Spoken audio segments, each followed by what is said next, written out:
Hey everybody, welcome to Vision Zero Cities 2023. We are going to talk today about how to keep streets safe, talk about the economics of transportation. Sorry if you can hear the airport behind me. I'm also using transit right now. But yeah, I'm going to go first and then we're going to have other speakers talk. It should be a really interesting and engaging discussion, and there will be a Q&A included as well. So I'll go ahead and share my screen, and then we'll get right into the economics of transportation. Sorry that you can see the uh, slides themselves. So the economics of transportation.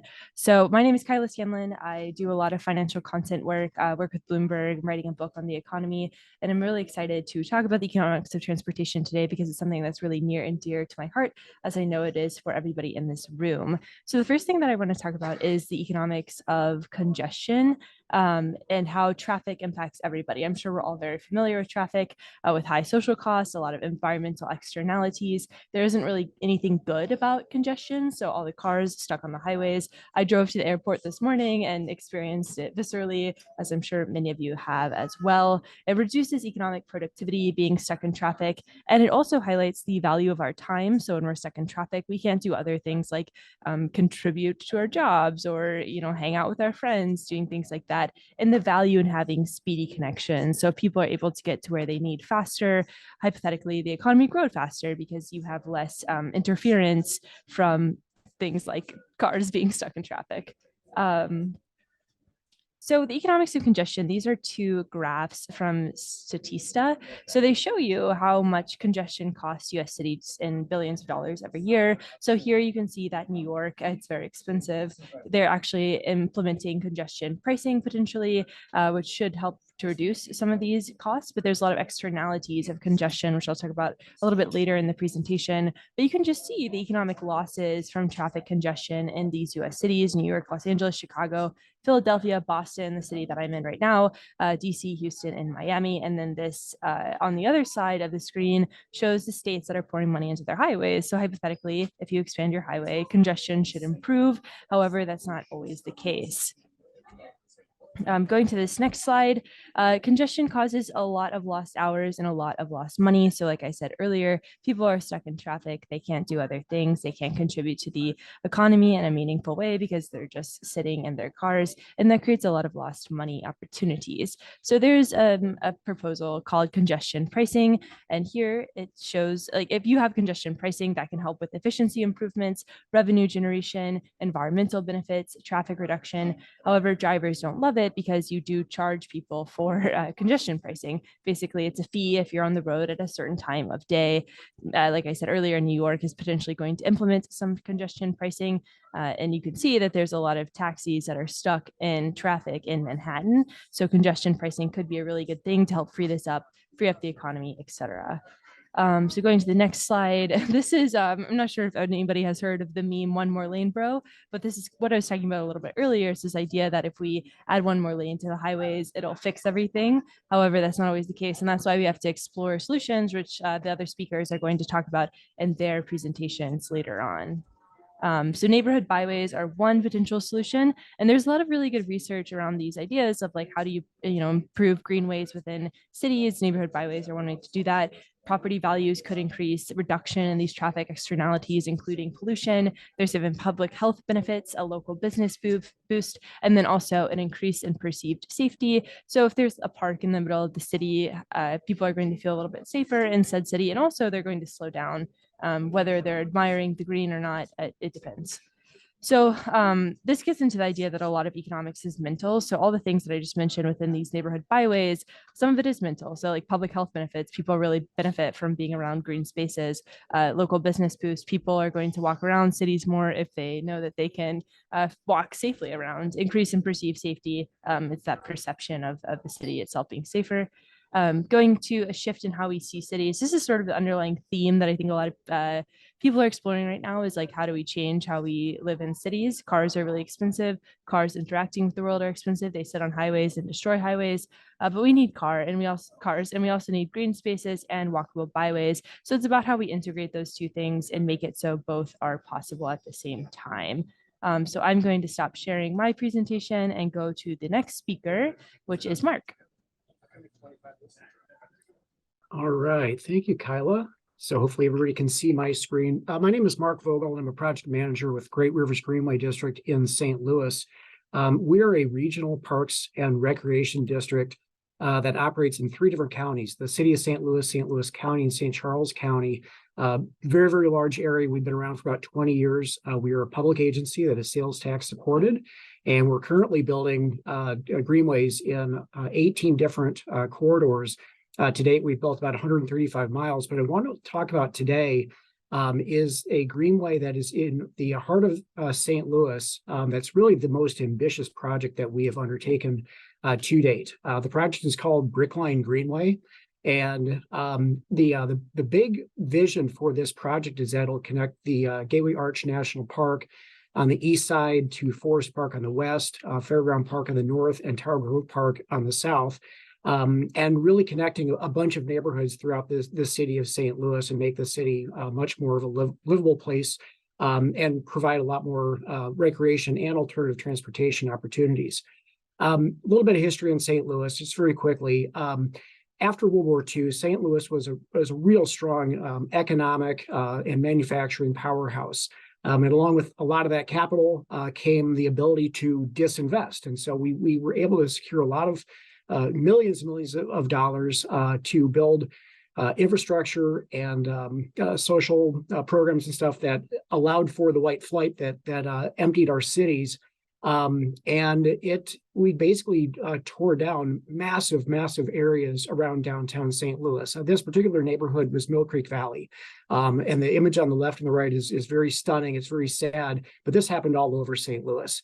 In this particular location, we displaced over 20,000 Black residents in the heart of the city. And you can see the density of this neighborhood as it existed pre-demolition versus post. And so I'm going to toggle back and forth just so you can get a sense of what was lost. The area that's outlined in red is a portion of Brickline Greenway that we're currently planning. On the far right-hand side of the screen is a portion in front of our new Major League Soccer stadium that is currently built. We just completed this section.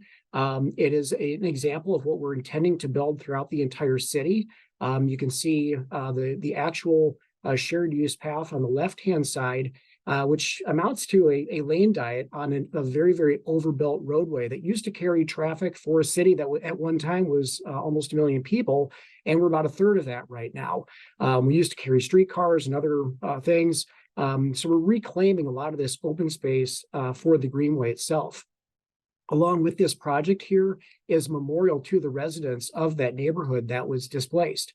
Including in the landscape are these markers that indicate where those residential properties used to exist. So you can really get a sense for what was lost, what the density of that neighborhood was. And this is a great memorial to those residents who live there, and an acknowledgement by the owners of the soccer team that the stadium is built on land that was part of this neighborhood that has transformed and was displaced.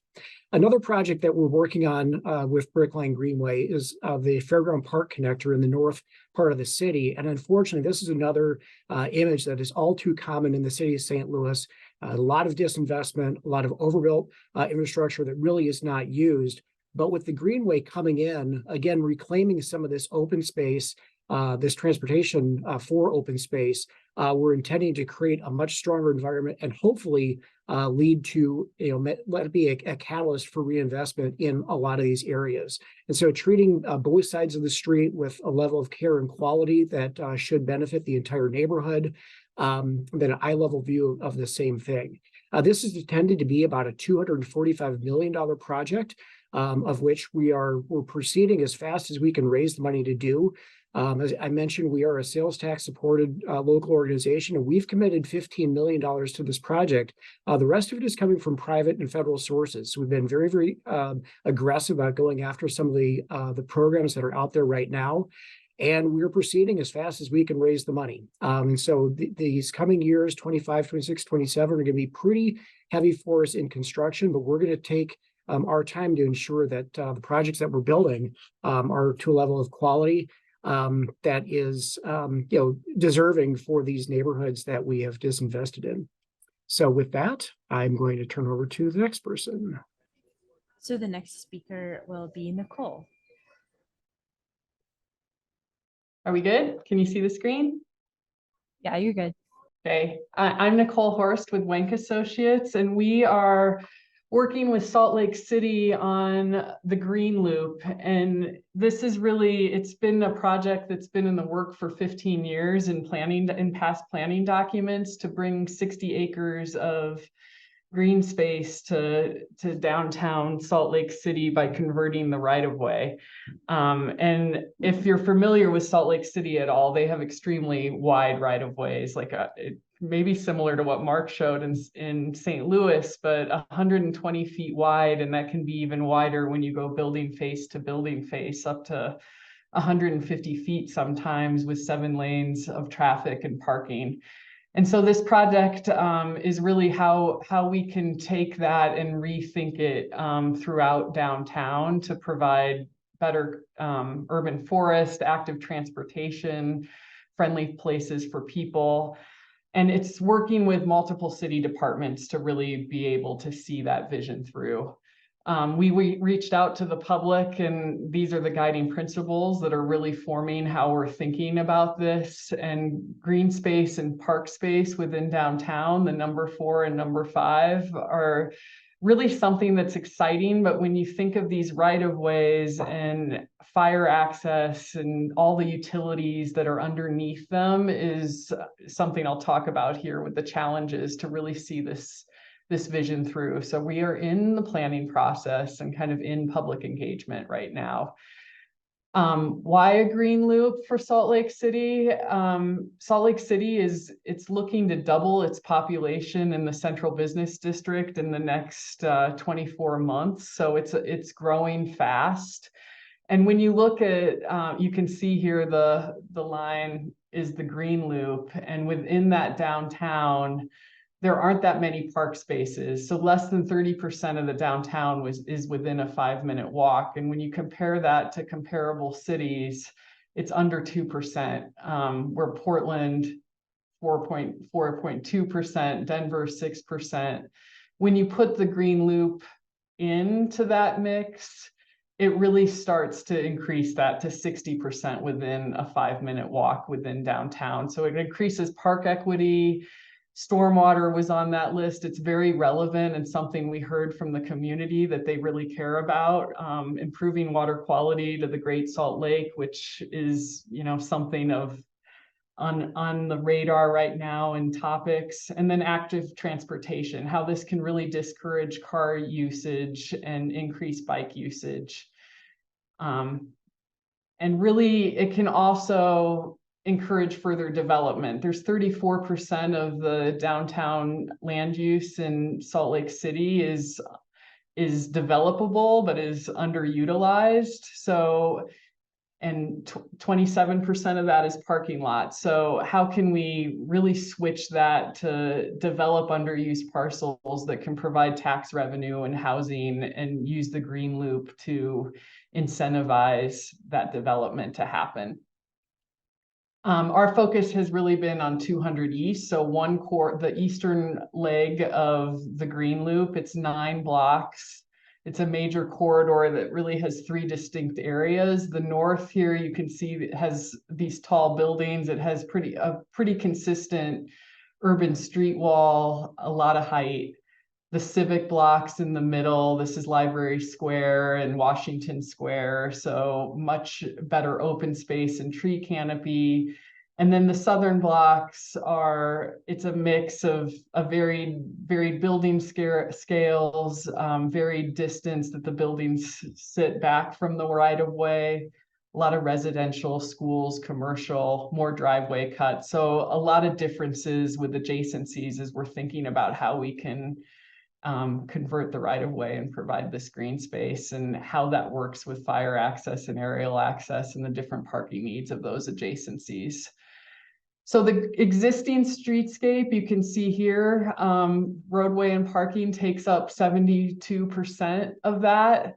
We really want to do a paradigm shift and switch that. So 35% being the roadway, and really public space and planting being more 45%, and sidewalk and bike lanes in a 20%. So that's kind of what we've set as our goals. the challenges that cities probably will face, and Salt Lake City is facing this as we go through it, is it needs to be a citywide initiative. There are so many stewards for the public space, different agencies, different departments that all need to work together to make this happen. So the 120 feet right of way has utilities running underneath this whole section. And then when you think about the buildings, when you have 120-foot right of way, how you have fire access from one side to another, working with Downtown Alliance, economic development, the different private ownerships, when you start switching what it looks like. We put together a decision-making framework that really takes our guiding principles on the side here and runs them through the different departments that all have to come together. And they're kind of looking at evaluating this different cities, departments, policies, and goals, and where we might have conflicts. And what we've really started to see through that is getting new street trees in, which is a goal of urban forestry, and to really create a strong urban tree forest downtown, has a lot of conflicts with utilities. It has conflicts with fire departments being able to reach the buildings across a tree canopy. So we're considering some of the resolutions we're considering as part of that, or private utility vaults, relocating and upsizing aging sewer lines. I think this comes a lot to funding.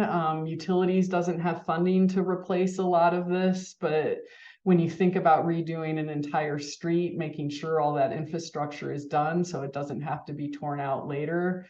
We're looking at some creative ways for street barriers, maybe select tree species with narrower roots, because each of those utilities has to be 20 or 10 feet away from each edge of the utility if you're going straight by regulations, which makes it really difficult.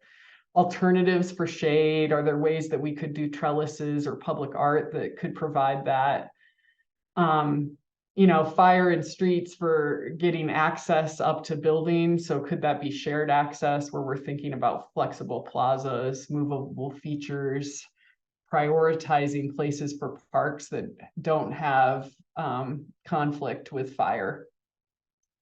And we worked through several frameworks for this project. We looked at a center alignment, and we looked at an asymmetric, which we're calling the west alignment. And similar to the one that Mark showed with St. Louis, we're leaning towards the asymmetric alignment because of the amount of larger contiguous green space that you can get on one side. When we were looking at a center alignment, you end up having a median between two lanes of traffic, and it didn't really warrant a question we always asked ourselves is this going to be worth it? Can we get enough trees? And I think when you look at the asymmetric alignment, we felt like it had a more successful outcome. So here's the street today, kind of status quo. You see the 7 lanes of parking and roadway, the sidewalks on the edges, and what we're trying to do of bringing in open space, the bike lane, and really taking back the 70% of cars to 70% of public space and green space, and adding 50 trees per block is what our goal is, and we'll see if we can get there. That's the end for me. Henry, I think you're next. Yeah. Thanks, Nicole and Mark and Kyla. Those were wonderful presentations. I'm going to see if I can share my PowerPoint here. So I want to start here because this is actually a live shot of Transportation Alternatives HQ right here. That's a joke. It's hard to do presentations on Zoom. Can't tell if anybody's laughing or not.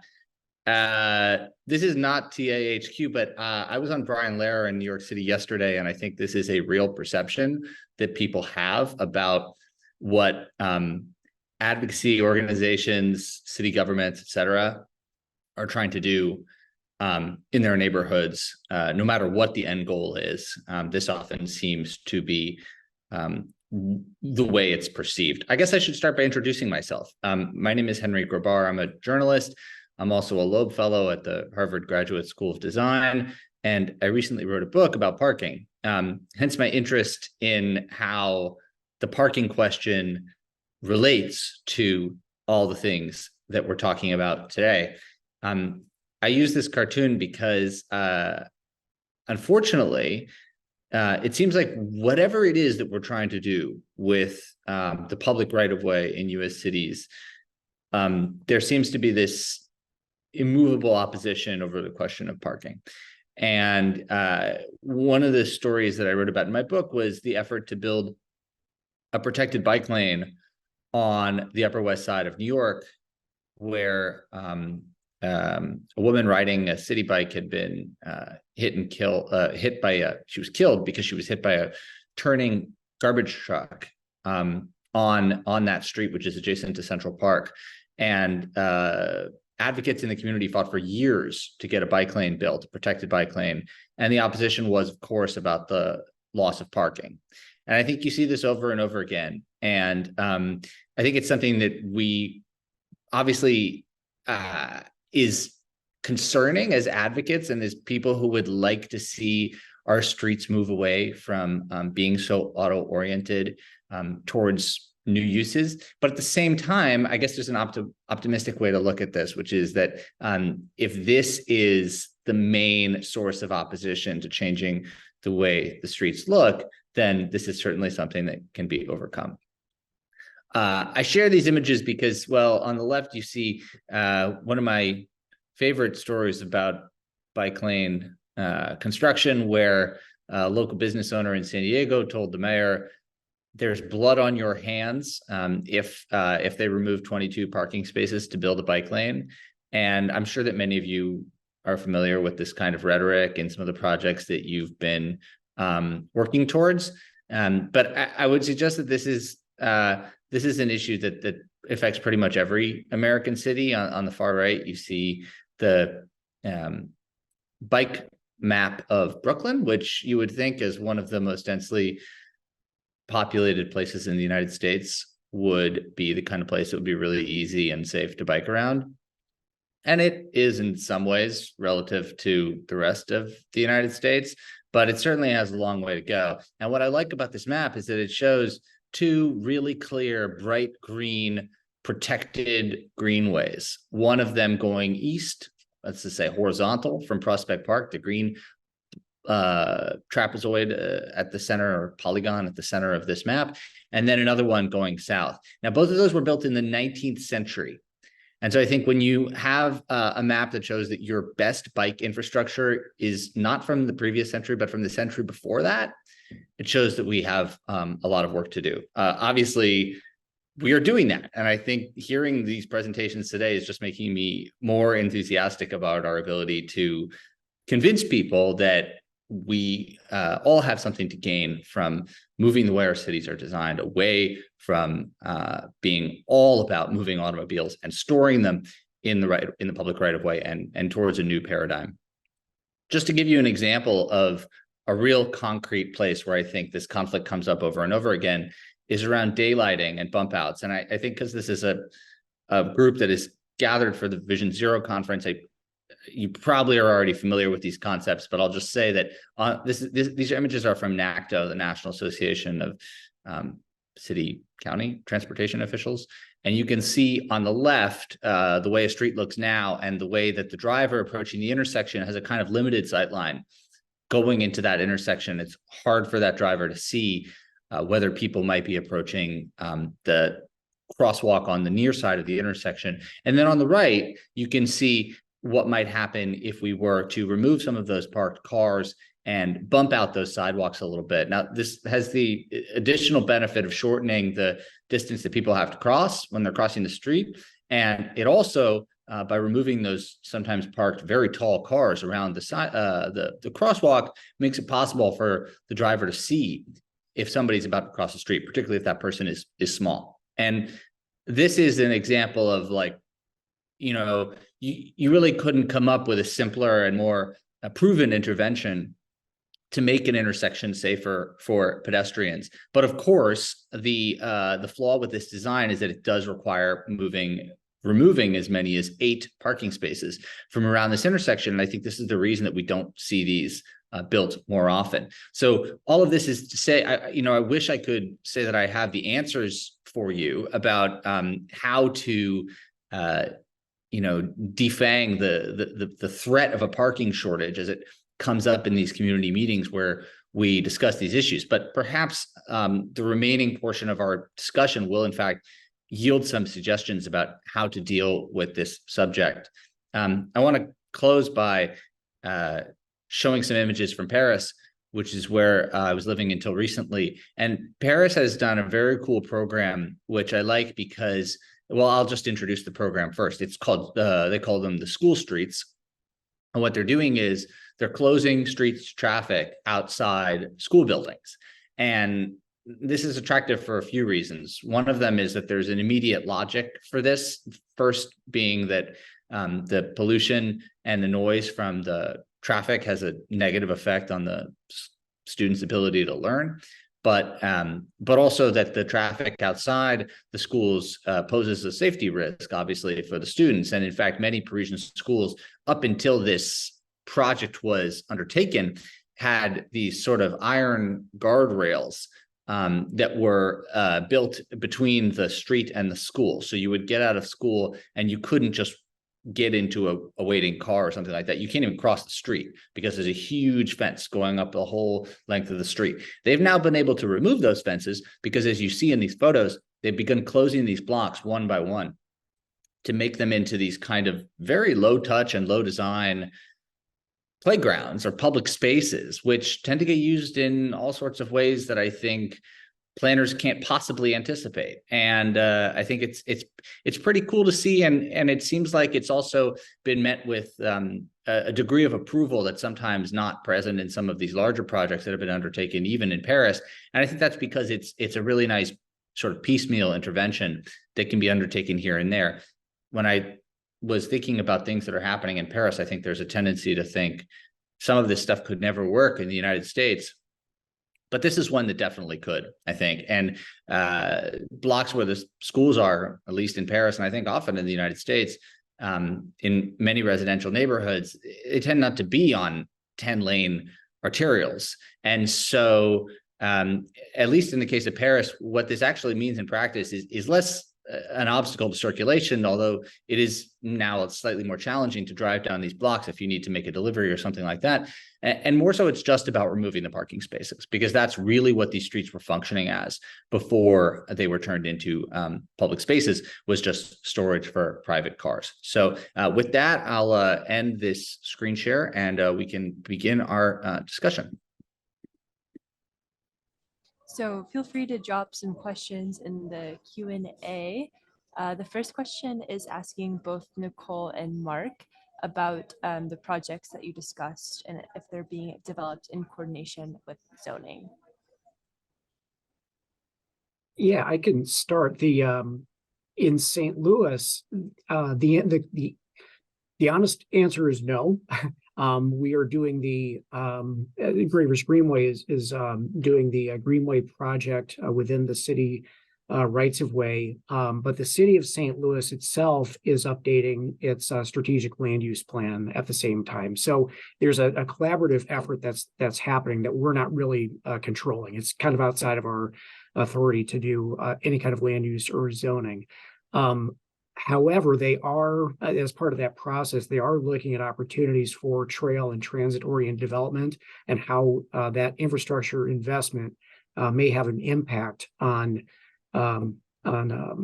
changes in land use over time. The other thing that we're doing is that we have an individual whose assignment, basically, he's the director of equity and economic impact.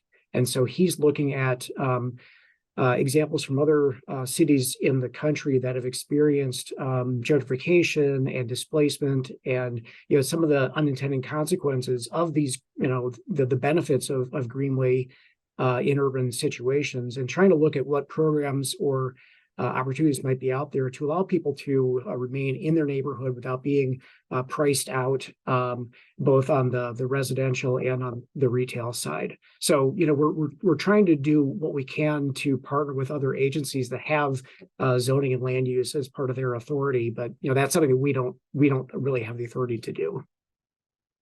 That is a very good question, though. It's something we're trying to stay on top of. I think in Salt Lake, zoning in particular hasn't come up. I think it's come up a lot about in some questions when we're talking about fire and new development happening on parcels and it changing over time, or where those utilities are and you're building a new park in front of them instead of a street that's harder to tear up to get access to some of those things. Does it devalue their property? And it kind of goes to Henry's, like, take away my parking spaces and there's blood on your hands, like change the street frontage to a developable parcel. Does it make it less desirable? And I think, from our perspective, no, it shouldn't. But I think there are kind of those dichotomies of how someone looks at something. It's definitely a challenge. So another question for Nicole and Mark, who maintains the Greenways proposed in that construction?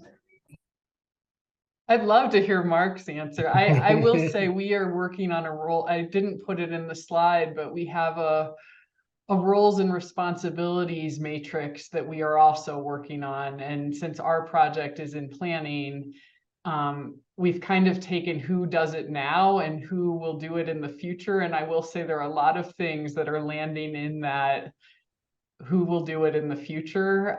Is there a nonprofit that comes forward to do some of that? Does a business district do it? Does a city department do it? Because there's so much overlap. I'd love to hear what you have to say, Mark, on how that's worked on your end. Yeah, so our situation is a little different because we are a 3-county regional agency. The model that we typically employ is that GRG does the capital expense, and builds the project, and then usually we turn it over to the local municipality or some other partnership that will be responsible for ongoing operations and maintenance. But we recognize that a lot of the local communities where we're building or planning greenways just don't have the resources, and they've got priorities in their schools and in crime and other, fixing potholes and other things. Building Greenway and saddling people with additional expenses and obligations for maintenance is not fair, but we can't be an inequitable agency and build a system that's only going in affluent white areas. And so we're accepting that some of the maintenance obligations are going to fall on us. And that is part of the $245 million estimate that we have built into the overall cost of the Brickline Greenway. Is that $30 million is being targeted as money that we're raising for an endowment that will help supplement some of that ongoing maintenance cost. But it's not one size fits all.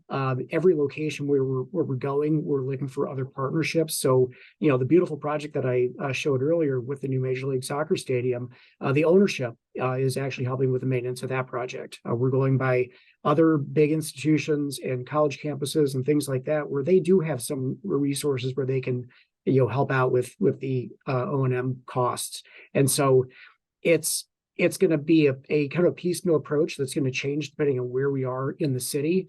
But it is something that we are, part of our fundraising is to raise that money for the ongoing maintenance. This is a question for Henry.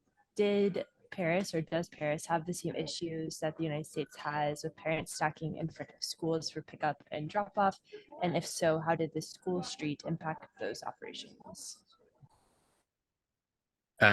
Great question. I mean, that's one of the places where I think the Parisian experience diverges from the one that most of us are familiar with, and that most kids do not get driven to school. So that obviously takes a lot of the pressure off the street in front of the school functioning that way. That said, I think kids do sometimes get driven or picked up from school in Paris. And when that happens, it just happens a half block away now. And you have this kind of intermediary zone that serves as a place of transition between the school and the street outside. And I think that also serves as a kind of like welcoming pad for people who are getting to school some other ways. I mean, you see things like Sam Balto's bike bus, right, where all these kids bike to school together. And I think that this serves as a kind of signal that school is open to that kind of thing, and also just serves as a kind of spatial annex for those kinds of activities to get organized and begin to take place before moving into the reality of city traffic. This is a question for the whole panel. Are there any strategies or ways of communicating to communities and businesses that help convince the removal of these parking spaces for public space and bike lanes that will have benefits for the long term, or different compromises that people could propose to better negotiate for this?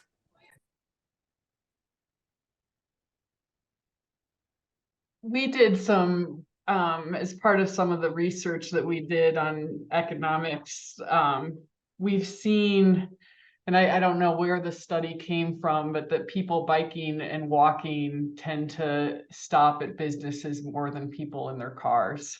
That when you're just driving by, you don't kind of walk in and see, like if you're street walking, you're getting a coffee, you see something in a window, you stop in. So I think there are some economic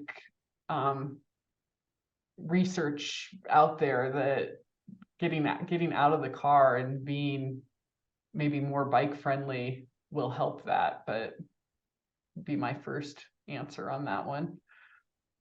And then I would add that in St. Louis, the situation is a little bit different from Nicole's project and some others that are really wonderful projects and well documented, like the Beltline in Atlanta or the Indianapolis Cultural Trail and others. Regions that are experiencing higher rates of growth than we are. I think St. Louis is more of a model for other Midwest Rust Belt cities that are essentially slow or no growth regions. Where we're overbuilt. And so we actually have excess capacity on a lot of our roadways.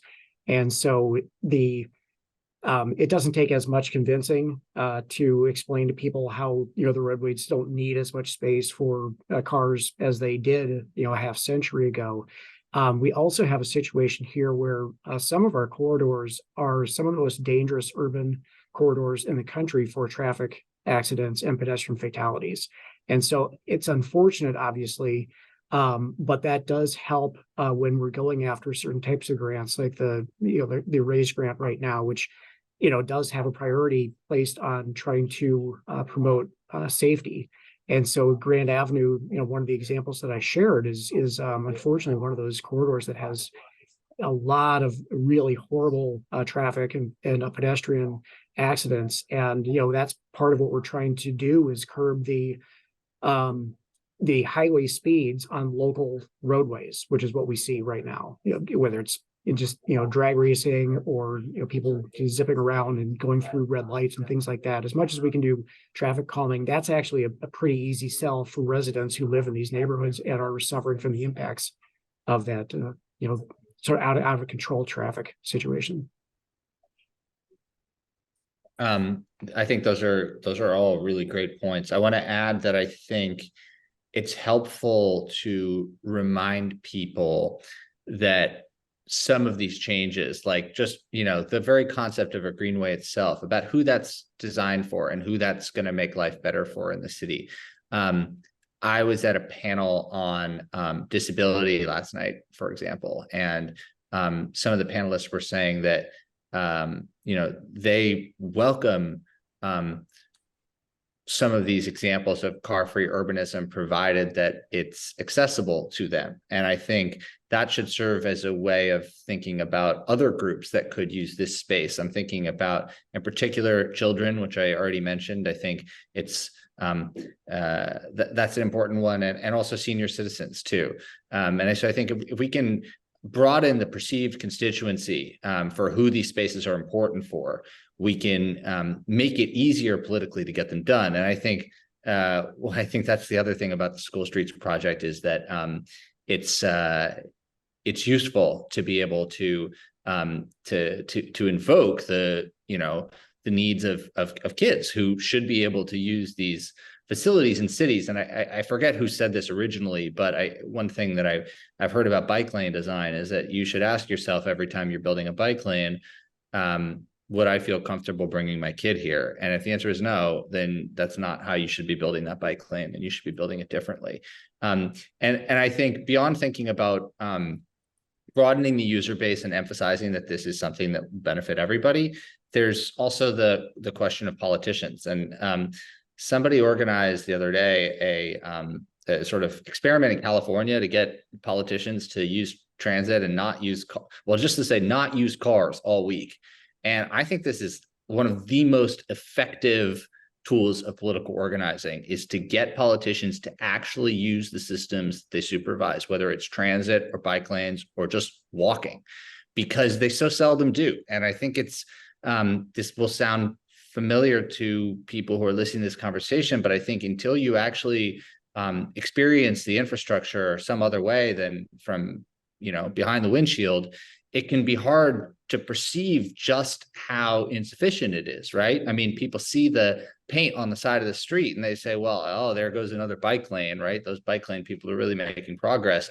And it doesn't really resonate with them until they're on a bike and they come to an intersection and the bike lane ends and they're not sure where to go. And they're thrust into 4 lanes of traffic moving 55 miles an hour, that it dawns on them that this is the system that they've been supervising isn't up to par. So I think there's several examples that I can think of politicians starting to use these systems and then having moments where they kind of like a eureka moment where they realize how poorly designed everything is. So I think I'm not sure how to group that under one heading, but if there's like some way to start to get your politicians on transit challenge, or get your politicians on a bike challenge, or just have your politicians walk around the city with a stroller. There doesn't even have to be a baby in it. Just put a bag of potatoes in there and let them get a sense of what the quality of the sidewalks is like, how it feels to cross the street, et cetera.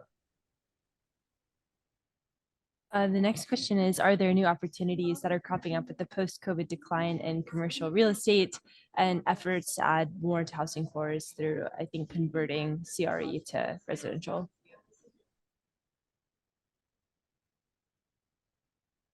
I could say something about that. I don't feel tremendously optimistic about the potential to convert office buildings specifically to residential. I talked to somebody who invests in office buildings in San Francisco.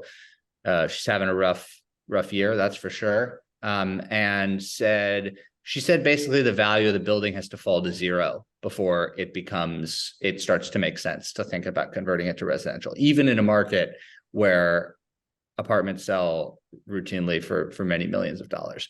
So, and of course, the value of those office buildings isn't yet zero, right? Even if there's just a few tenants in there, they have a long way to go before they reach that point. Just to say one quick thing about adaptive reuse, though, and parking and these downtowns, I do think that the empty downtown where people only come into work 3 days a week poses a huge opportunity. And that's because we have this enormous surplus of garage parking. And that should be, that's sitting right there, and that could be used by new residential buildings that could take advantage of that excess parking. So you would be able to, get more people living in downtowns, more 24-hour use of those neighborhoods, and not have to worry too much about where those people would park if developers decided they wanted to build lower cost housing without units.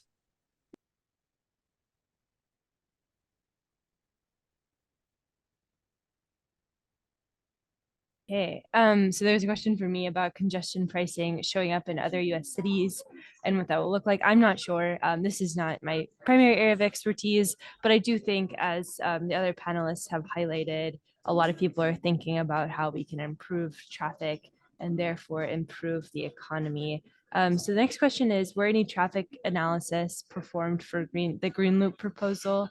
And how is it used to build consensus to change the allocation of space? Nicole, I think that's for you. Yeah, not part of our consultant team, but Salt Lake City has traffic analysis that they've been doing as part of it. And I think when you think about how wide Salt Lake City streets are, and there are wide streets right next to this one. It's more of a change of habit, right? There definitely is enough capacity on the adjacent streets, but it's getting people, once the green loop goes in, they'll probably be discouraged to be on 200 East and more likely to be on 300 East or one street over. So we're doing some traffic analysis with it, working with the city departments on that, and really talking more about change of habit, and also parking and not having as much parking, how much parking actually gets used on 200 East. And it's, again, a change of habit. Like there will be some parking, but not as much as there is today, because a lot of it is underutilized. And then making sure as people come that is available in new locations or other locations, and people know where to find it. The next question is, in any of the cities or regions that are being talked about today, are you seeing successful curb management or curb pricing to limit private cars and delivery vehicles?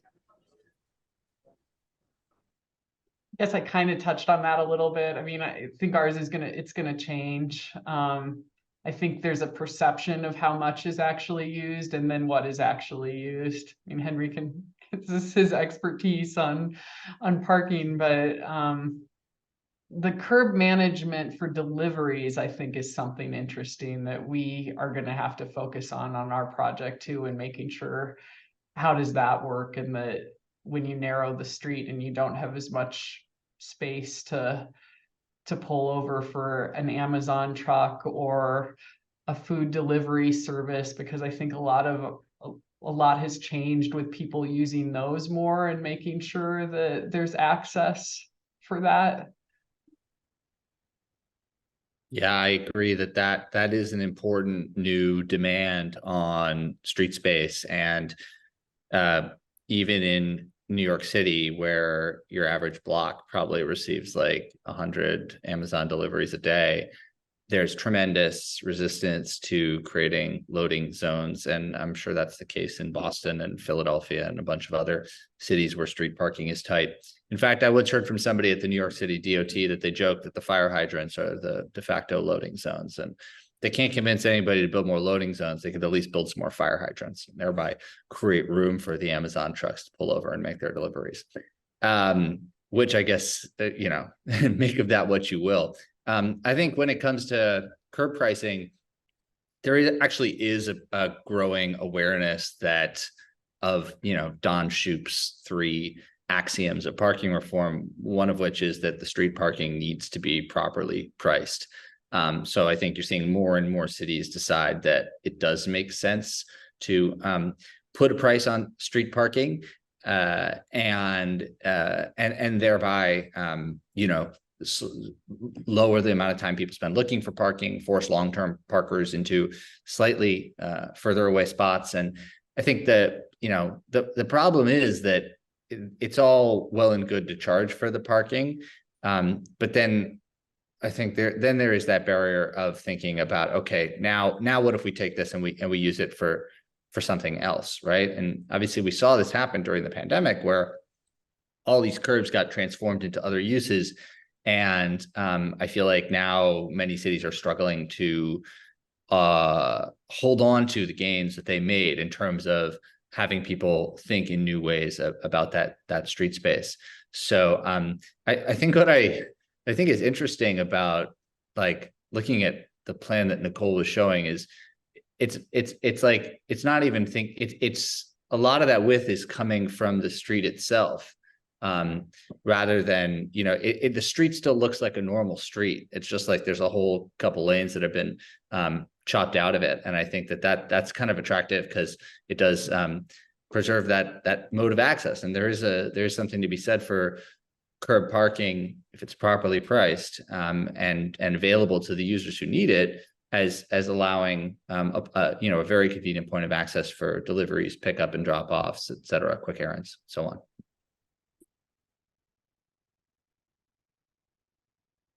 So the next question is, are there examples of greenways that include food trees, especially in areas with poor food security? And would that help with getting buy-in if there were these sorts of fruiting trees? I can address that one. It's something that has come up quite a bit in our community engagement. People asking for opportunities to do not specifically, fruit trees, but more community gardens. And that's something that we are very interested in supporting if there are organizations and community groups that have demonstrated a desire capacity to do that kind of thing. And I think it's growing in terms of interest. The problem that we probably face with using street trees for that kind of a thing is just the survival rates, and keeping trees alive and in healthy conditions, especially as they age and get to the point where they can actually start producing fruit, is a real challenge. And I can speak for personal experience. I have a landscape architecture background, and I live in an inner ring suburb, and I'm trying to keep a few serviceberry trees alive along my curb, and it's tough. And so in a real urban environment, I just think there are some practical challenges to doing certain types of agriculture, if you will. And so I think you really need a larger plot of land where you've got a better root zone, more natural soils where compaction isn't as big of a deal, where irrigation isn't going to be quite as big of a demand, and then just the pollution that comes with being along a roadway. I think those are some really practical challenges that are kind of prohibitive. The next question is there a compelling argument that reducing reliance on cars is a good economic policy in an era with high inflation and high interest rates? Is it possible to make that argument from the state or city level? I know Salt Lake City has really been wanting to position the Green Loop from an active transportation corridor, because I think there are a lot of opportunities for funding for bike corridors. I don't know if that really answers that, but it's kind of the less reliance on cars and more reliance on active transportation corridors and changing that. I don't know, Mark, has some of the funding that you've gotten from federal or state sources been because of bike accessibility, or? A little bit. We have had some CMAQ, so congestion mitigation or quality funding, where we've been able to tie in with our light rail system. But and I'm not an economist, but I tend to believe that a lot of what is driving the current inflation is the cost of vehicle ownership. And the cost of buying and maintaining a car is astronomical. And so I think that there's an opposite case to be made that, cars are becoming less and less sustainable each and every year. And so, the alternative is to get people out of those cars and start using their feet and transit and bikes. I agree with that. I think the issue comes in when you start to think about the car, obviously as a major cost, sometimes a household's single greatest expense, even more than the rent. But then also as an engine of economic mobility, right? Because the job market is so sprawling in this country, and so I think that's a real battle towards diminishing car ownership in general. I think a bright spot is to kind of separate out the things that we use our cars for, and the commute is often the focus of a lot of people's discussion about automobility and the need for the car and how many cars we have per household and all that. But less than 1 in 5 trips are commutes. So to act like the focus of car ownership and even beyond that, also transit, is designed or organized around the commute as an organizing principle, I think is a mistake. I think this is room for optimism when we're thinking about Greenways, because a lot of the trips that we want to get to, and take away from being car trips and turn into something else are those non-commute trips. They're trips in the neighborhood, they're trips to the gym, to the grocery store, to school, etc. And those are trips that again, like, I think those can be made. Those are of a distance usually, that they can be made some other way than in a car, provided that we create streets that are safe enough for people to feel like they can do that. And I think there's been a lot of interest and attention towards zoning reform in a lot of cities, mostly because of affordability issues, economic opportunity, but also climate, in the sense that it'd be good for people to live closer together, drive less, et cetera. But man cannot live on zoning reform alone. And I think if the zoning is reformed and people move into denser places and they own fewer cars, or they have fewer parking spots, but the streets remain as they are today, then we're going to be disappointed by the results of that shift. So I think that's why it's so important that the streets begin to change the way they look, as the buildings change the way they look. So this will be the last question. Do the panelists have any thoughts on cities setting goals for claiming a certain percentage of streets from cars, such as TransAlt's campaign to reclaim 25% of the New York City right-of-way by 2025? Is that framing useful for projects? I think that our situation here is, it would be difficult, I think, to make a blanket statement. I think it's very, very site specific, in terms of which roads are over capacity, which ones, have room, where utilities are located. And then there's just the sheer cost. I mean, you're talking about cities with literally hundreds of miles of roadway. You convert it to something else, someone else has to, put that infrastructure in and then maintain it. So yeah, I'm not sure. I really haven't studied enough to say whether there's a set target percentage, especially related to how much open space a given city might already have for parks. I'm attracted to the sort of, the complete street idea, where it's not even that we're taking the space away from cars so much as making it challenging for them to use it, right? And by planting trees and changing the paving and all that. And so I think I would think of it less in objective terms as we're going to take away this amount of street. I think that the principle, the miracle of that transportation alternative study for me has just been to tell people, like, do you realize how much space is being used for this one use? And then once you explain that, I think like in Boston, they've started pedestrianizing, or they have been for years, pedestrianizing streets on Sundays. And that people begin to see that for what it is, which is in reality a pretty small, but meaningful policy change compared to the total amount of asphalt there is out there for streets and for cars and for parking.